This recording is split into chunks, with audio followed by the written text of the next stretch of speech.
We are starting a gaming assembly. What kind of product we are using, I am going to elaborate them. First is starting with the cabinet. It's a Crystal X cabinet we are using for this assembly. Then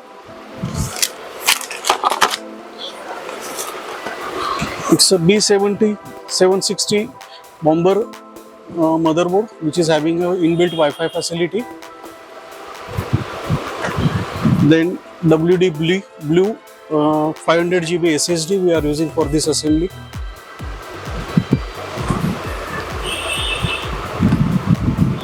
Then Venegans DDR5 RAM 16 GB each. We are using two RAM modules for this. 16 GB each means total 32 GB RAM is going to install in this PC. Then 2 DB WD hard disk is using for this assembly.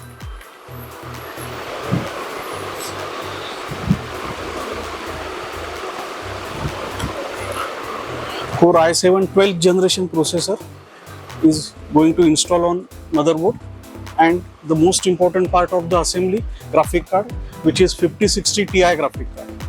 Okay, so all these components are going to use in this assembly. We are starting the assembly and let begin with the assembly.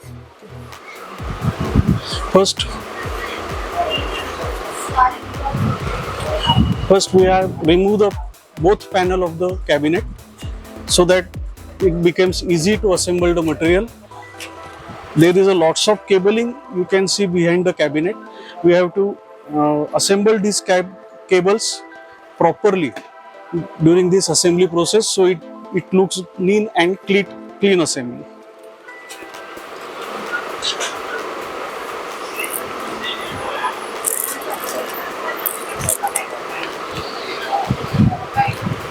There is a fan controller come with this assembly in the cabinet. We are going to sticking that behind the cabinet in this portion, so that the power of the fans comes from this controller.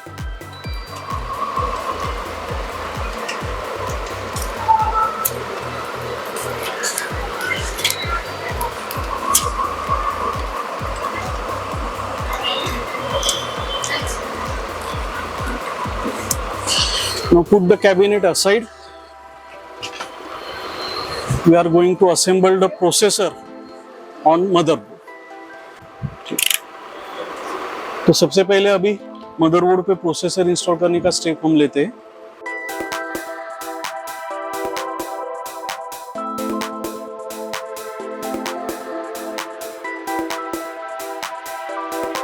अभी ये जो motherboard है, इसके ऊपर मैं processor install करने जा रहा हूँ।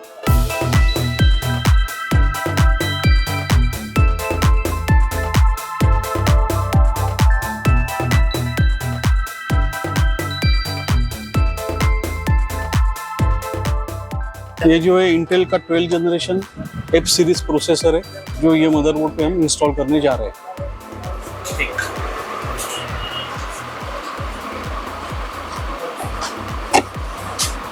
जब भी आप प्रोसेसर इंस्टॉल करें तो जो सॉकेट डायग्राम है उसको फॉलो कीजिए। प्रोसेसर इंस्टॉल करने के बाद उसको लॉक करने के लिए ये लीवर दिया है, जिसकी वजह से हम प्रोसेसर को लॉक कर सकते हैं।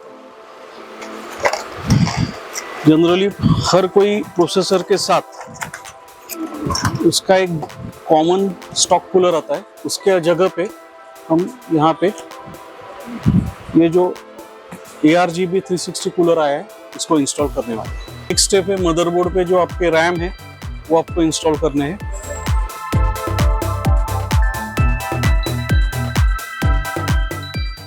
जैसा मैंने पहले ही बताया, क्रॉसओवर कंपनी की 16 GB की कैपेसिटी वाली रैम है।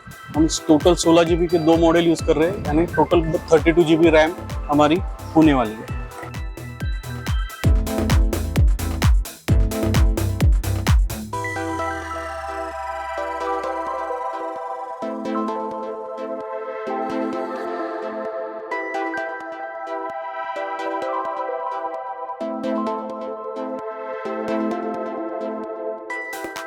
तो हमारे नेक्स्ट स्टेज है जो SSD है वो इंस्टॉल करने की। मदरबोर्ड पे आपको SSD के लिए सॉकेट आया है, उसमें SSD इंस्टॉल करेंगे। WD SSD model we are going to install. It's a NVMe SSD with 500 GB capacity. Now we are installing a SSD heatsink over the SSD, so it should be protected with external heat.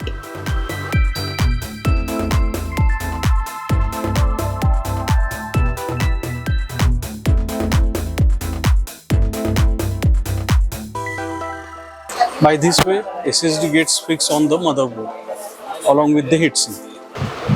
This one is your HDMI port,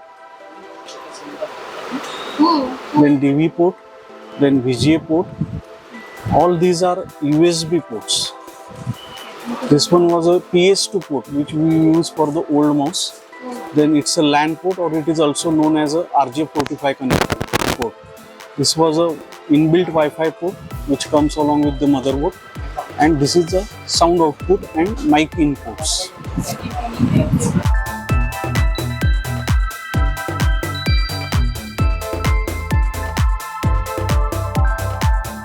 Then if you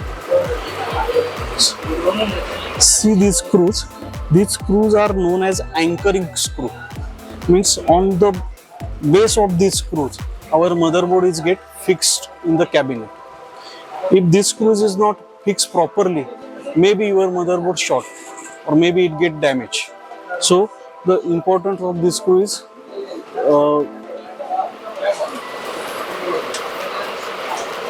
necessary while fixing a motherboard in a cabinet.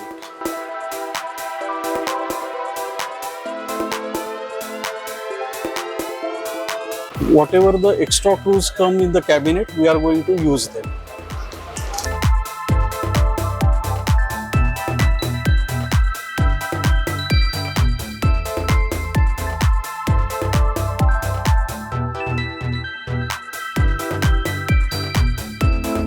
Rock solid असणं फार जरुरी आहे. We are going to fix the motherboard in a cabinet.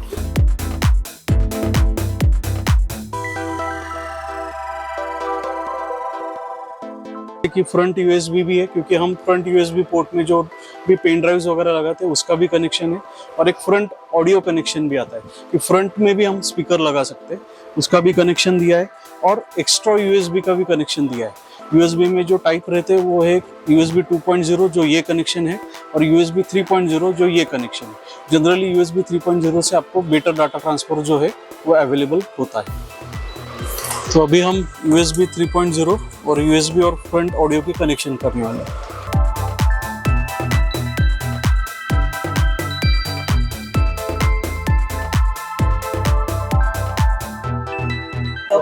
ये मेरा USB 2.0 का connection है, ये USB 3.0 का connection है, और ये फ्रंट ऑडियो कनेक्शन है.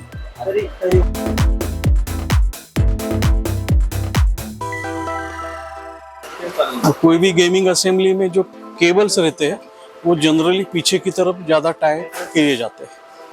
मदरबोर्ड के बॉक्स में हार्ड डिस्क की केबल आई है, वो हम इंस्टॉल करने जा रहे हैं.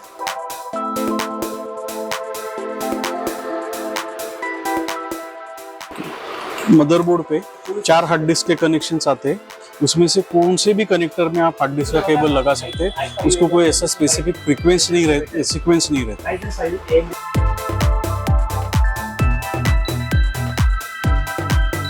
हार्ड डिस्क इंस्टॉल करना है हमें.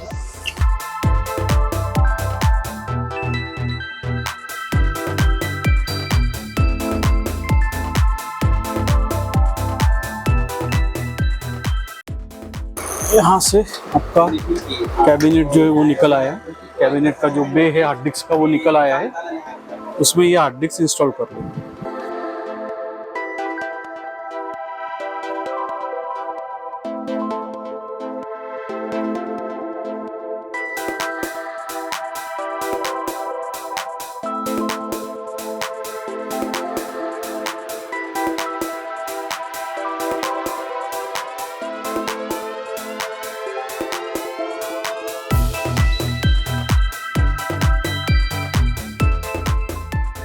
इस तरह से हार्ड डिस्क के चारों स्क्रू टाइट करके हार्ड डिस्क को हमने उसके बे में फिट कर लिया है. अभी हार्ड डिस्क का जो बे है वो जैसे निकाला है वैसे वापस फिट करेंगे।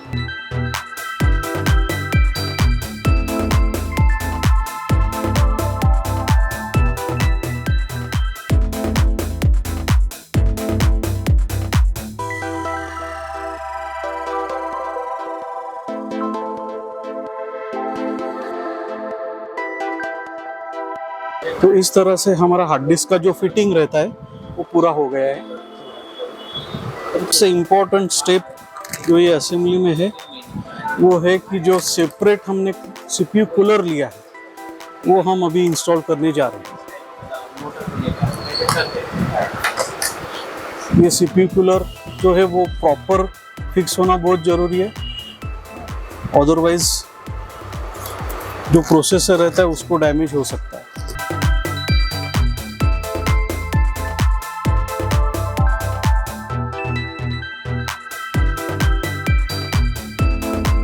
अभी हम सीपीयू कूलर जो है वो अनबॉक्स कर रहे हैं।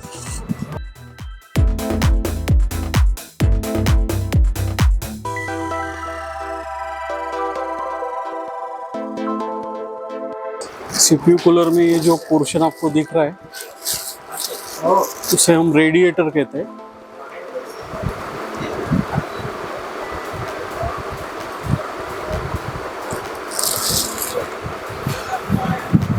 ये रेडिएटर को लग के ही आपको सीपीयू का जो कूलर है वो दिखेगा।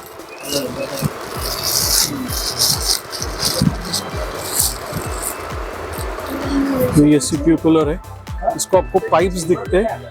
ये जो सीपीयू में जो भी हीट जनरेट होता है ये सीपीयू कूलर के पाइप्स के हिसाब से ये आगे ऊपर रेडिएटर में आता है, और रेडिएटर पे लगे हुए जो फैंस रहते हैं जो हमें अभी असेंबल करने हैं रेडिएटर के ऊपर, उस फैन से ये आपका जो हीटिंग रहता है सीपीयू का वो कम हो जाता है, कूल हो जाता है सीपीयू।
तो अभी SMPS का हम अनबॉक्सिंग करने जा रहे हैं।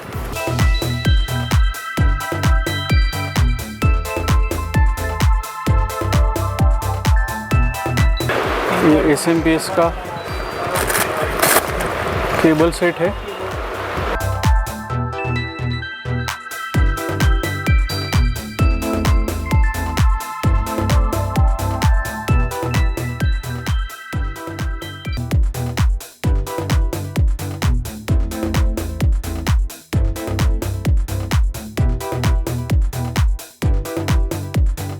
हर एक केबल को उसका नॉच गाइडेंस है, ये केबल रॉन्ग कहीं भी इंस्टॉल होगी नहीं। हर एक केबल पे उसका लोकेशन भी दिया है।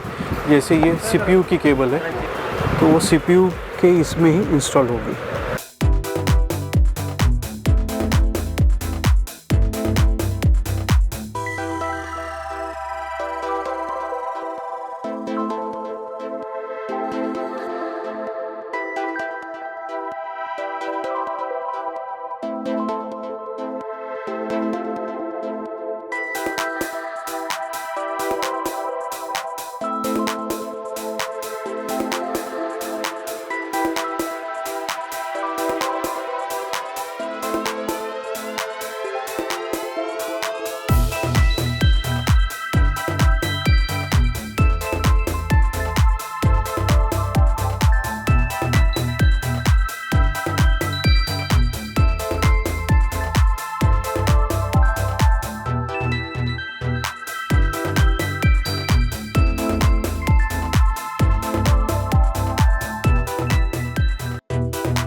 अभी हम पावर सप्लाई जो SMPS हमने रेडी किया है वो कैबिनेट में इंस्टॉल करने के लिए जा रहे हैं। SMPS का जनरली जो पावर का कनेक्शन है वो कभी भी बैकवर्ड में रहेगा कैबिनेट के, और SMPS को भी एक एग्जॉस्ट फैन है वो कभी भी नीचे की तरफ रहेगा, जिसकी वजह से पावर जो हीट जनरेट होती है वो एग्जॉस्ट हो जाएगी।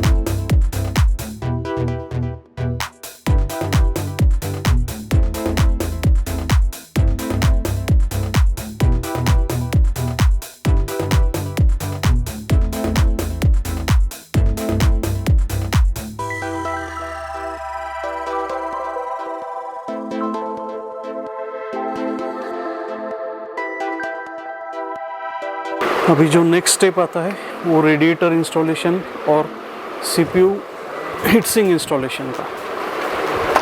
अभी हम रेडिएटर फिट करने जा रहे हैं, लेकिन उससे पहले जो CPU का जो सेपरेट पावर कनेक्शन है वो कर लीजिए, अदरवाइज़ आपको आगे जाके मे भी वापस रेडिएटर डिसअसेंबल करना पड़ सकता है। वो कहाँ पे वो भी आपको मैं दिखा देता हूँ। ये जो छोटा कनेक्टर है वो कभी भी पहले लगा लीजिए, अदरवाइज़ रेडिएटर लगाने के बाद आपको यहाँ पे केबल लगाने के लिए जगह नहीं रहती, तो मे भी रेडिएटर वापस निकालना पड़ सकता है। तो इसलिए पहले वो कनेक्शन कर लीजिए, CPU को सेपरेट पावर कनेक्शन जो आया है वो कर लीजिए।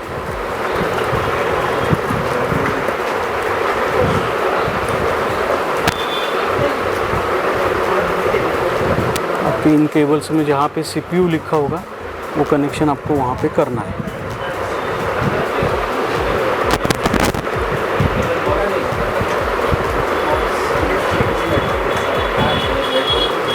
ऐसा इस केबल पे लिखा है। ये केबल पहले हम कनेक्ट कर लेंगे, उसके बाद ही रेडिएटर लगाइए।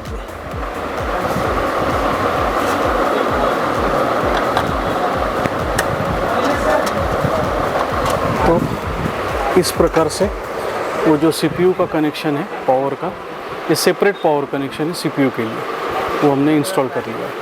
मदरबोर्ड के लिए यहाँ पे सेपरेट पावर कनेक्शन है और CPU को पावर देने के लिए वहाँ पे सेपरेट पावर कनेक्शन है। अगर ये कनेक्शन हम करेंगे नहीं तो CPU को पावर मिलती नहीं है और मे भी डिस्प्ले आपका आएगा नहीं।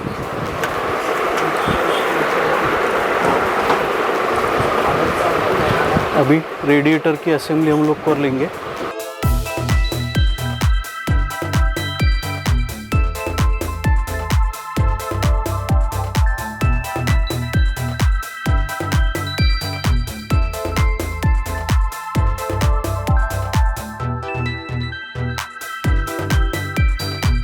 लगभग आधी असेंबली हमारी हो चुकी है। आधी असेंबली के बाद आपको इस स्टाइल में आपकी असेंबली दिख रही होगी। अभी रेडिएटर असेंबली हम कर लेंगे। सबसे पहले जितने भी फैन के केबल्स हम देख रहे हैं वो सब पीछे की तरफ डाल देंगे।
ये जो ब्रैकेट है वो हमें इंस्टॉल करना है पहले।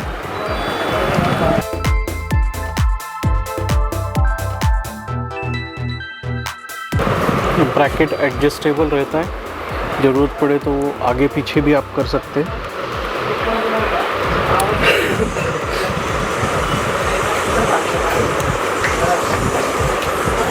जिससे वो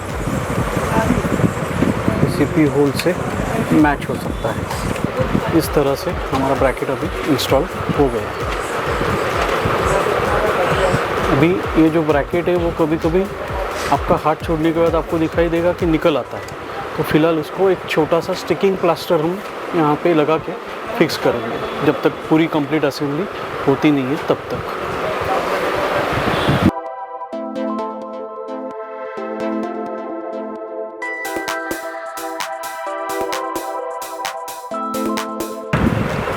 ये जो स्टिकिंग प्लास्टर का जो स्टेप मैंने लिया है वो मैंने खुद इजाद किया है, अदरवाइज़ कुछ लोग कैबिनेट को सुला के भी उसको फिक्स कर पाएंगे। बट कभी कभी क्या होता है कि जब आप ऊपर के स्क्रू फिट करेंगे तो वो निकल आने के चांसेस रहता है कि ये सॉकेट जो है वो उसके मदरबोर्ड के होल से निकल आ सकता है, तो वो ना हो इसलिए ये स्टिकिंग प्लास्टर जो है वो मैं यहाँ पे अप्लाई कर रहा हूँ।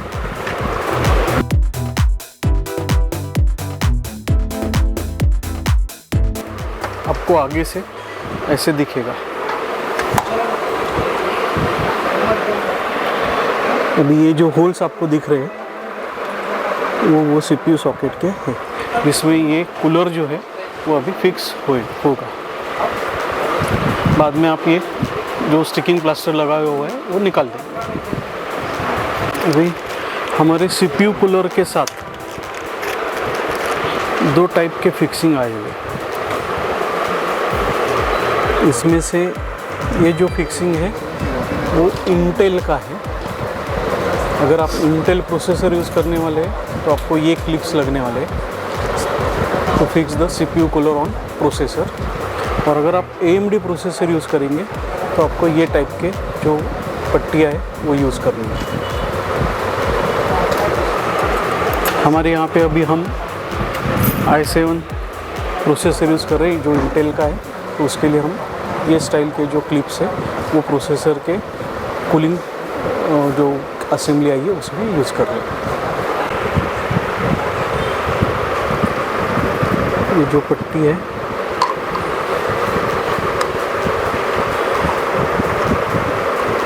इसके ये होल और ये दोनों होल ये होल से मैच होनी चाहिए। यहाँ पे उसको गैप दिया है जिसमें ये इंस्टॉल हो, और ऊपर से उसको स्क्रू से टाइट कर देंगे।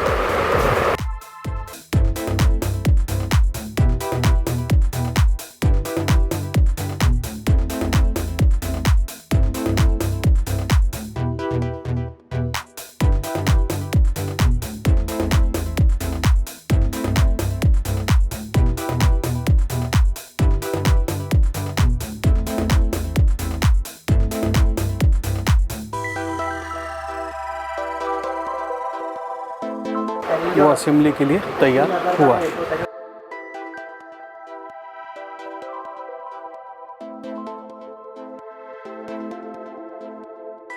अभी ये CPU कूलर को आप देखेंगे तो इसके ऊपर एंड स्पोर्ट का जो मार्किंग है वो आया है, तो कभी भी जब आप CPU कूलर असेंबल करके वहाँ पे प्रोसेसर पे लगाएंगे तो ये सीधा ही होना चाहिए।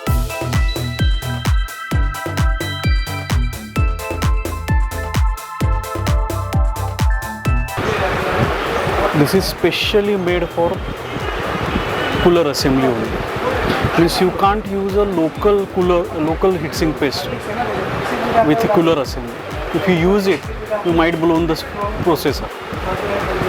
ही सुद्धा ये भी एक लिमिटेड क्वांटिटी में वो बराबर ही यूज़ होनी चाहिए, और ये अगर ख़त्म हो गई तो अभी बाहर किधर भी ये लोकल स्टोर में या किसी भी कंप्यूटर शॉप में नहीं आती, जैसे कूलर असेंबली के बॉक्स में ही आती है। अभी हम ये जो कूलर की हीटसिंक पेस्ट है वो निकाल रहे हैं और उसको अभी हम अप्लाई करने जा रहे हैं। थोड़ा प्रोसेसर पे डालेंगे और बहुत सारा जो है वो कूलर पे छोड़ देंगे।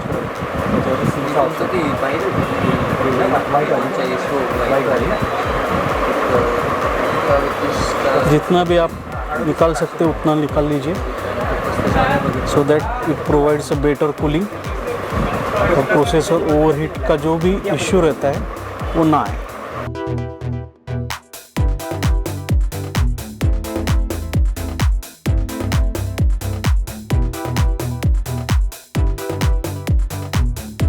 ये कूलर को फिट करने के लिए ये इस टाइप का एक स्क्रू आता है जिसमें इसका रिंग जो है स्प्रिंग का वो डाल के उसको हम फिक्स करते हैं।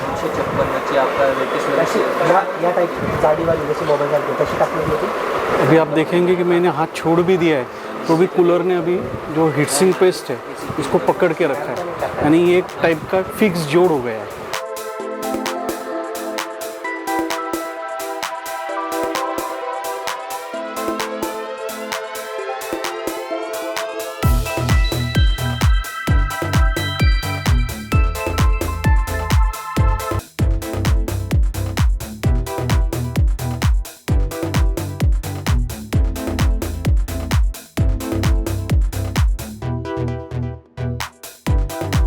ये जो पंप है, pump in the sense processor के ये कूलिंग असेंबली के अंदर जो फ़ैन है उसको पावर देनी है। उसके लिए भी मदरबोर्ड पे CPU फ़ैन का एक सॉकेट आता है, उसमें ये इंस्टॉल करना है और यही प्रोसेसर को RGB कनेक्शन भी आते हैं वो भी हमें लगाना है, जिसकी वजह से वो जो प्रोसेसर है वो सिंक होगा।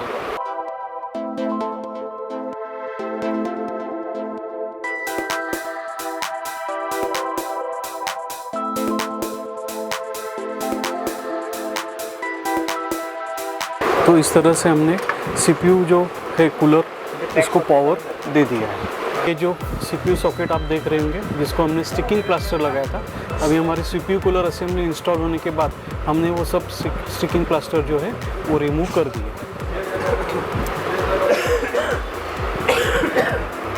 अभी हम ग्राफिक कार्ड इंस्टॉल करने जा रहे हैं। आपको बैक पैनल आया हुआ है, यहाँ पे बैक पैनल में आपको ग्राफिक कार्ड का जो पोर्ट है वो इंस्टॉल करना है। तो सबसे पहले कैबिनेट का बैक पैनल का जो फिटिंग है वो हम रिमूव कर रहे हैं so that we can install the graphic card.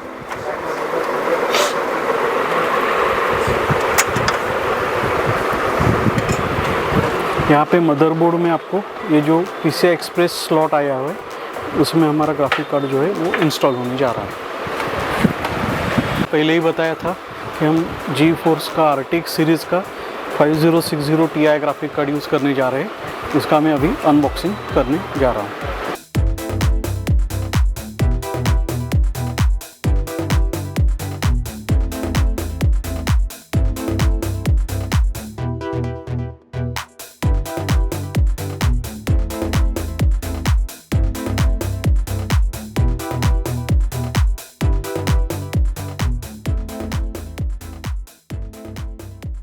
इस तरीके से हमारा ग्राफिक कार्ड जो है वो इंस्टॉल हुआ है।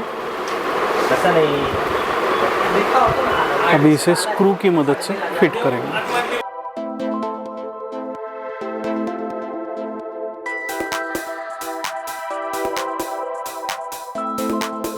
तो इस तरह से हमारी असेंबली अभी कंप्लीटेशन की तरफ जा रही है। ग्राफिक कार्ड, रैम, बाद में आपका CPU कूलर, CPU, SSD और ये जो कनेक्शंस है वो सब हो गए हैं। अभी हमें सिर्फ ग्राफिक कार्ड को वर्कआउट होने के लिए सेपरेटली एक पावर कनेक्शन आ रहा है वो देना है। वो भी हमारे SMPS के कनेक्टर में अवेलेबल है, वही यूज़ करेंगे।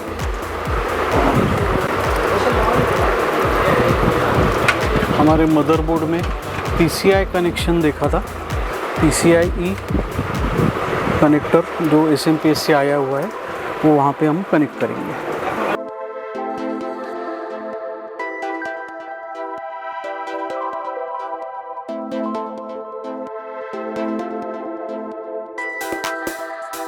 फैन इंस्टॉल हो गया है, CPU कूलर पूरी तरह से, मदरबोर्ड को भी हमने पावर दे दिया है। ग्राफिक कार्ड इंस्टॉल करके उसको भी पावर जो है वो हमने दे दी।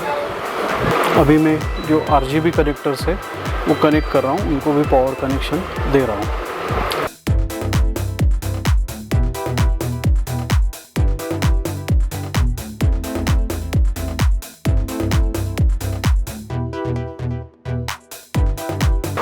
अभी नेक्स्ट स्टेप है, जितने भी फैंस है उनको पावर देना है।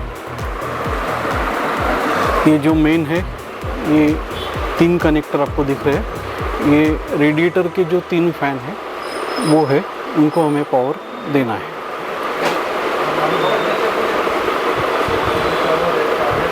ये आपके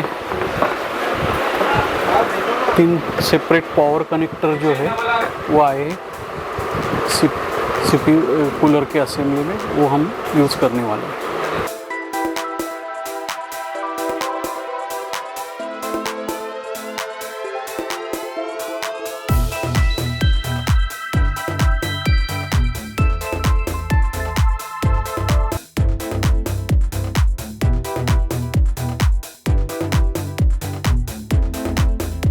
जो रेडिएटर के फ़ैन हैं उनको हम पावर देने जा रहे हैं।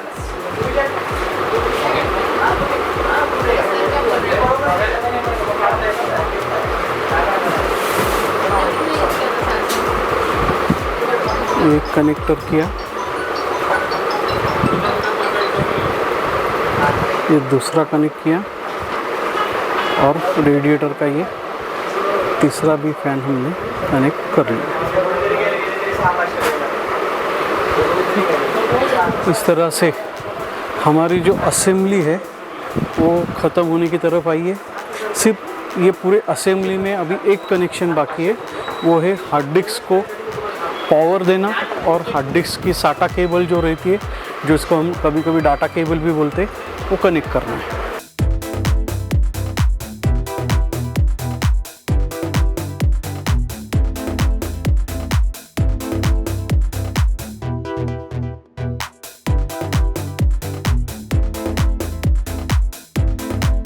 इस तरीके से हमारी जो असेंबली है वो कंप्लीट हो गई है।